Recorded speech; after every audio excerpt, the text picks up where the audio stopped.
Il ne faut pas voir la douleur comme une entité tout à fait simple.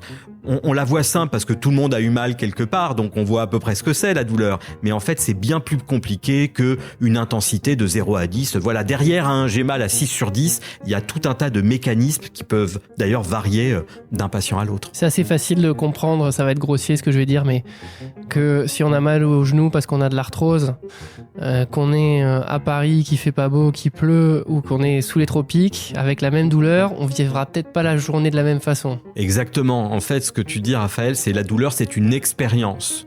Et l'expérience, à dégâts articulaires constants, elle peut être tout à fait différente selon est-ce qu'on est stressé, est-ce que le moral est bon.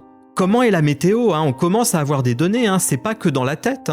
Il existe des données. Tous les patients disent ça. Exactement, et je pense qu'il faut absolument partir de constats que font nos patients pour étudier. On a travaillé récemment là-dessus dans l'arthrose des mains et on voit que notamment c'est l'humidité qui est associée au niveau de douleur. Donc en fait, la douleur, c'est une expérience. Donc il ne faut pas la résumer juste à « oh là là, l'articulation est abîmée ». C'est bien plus que ça et c'est très important, même lorsque l'on prend effectivement en charge les patients, de pouvoir comprendre ce qu'il y a derrière une douleur arthrosique. Alors, pourquoi est-ce qu'on a certains patients qui vont avoir de l'arthrose et d'autres qui n'en auront pas ?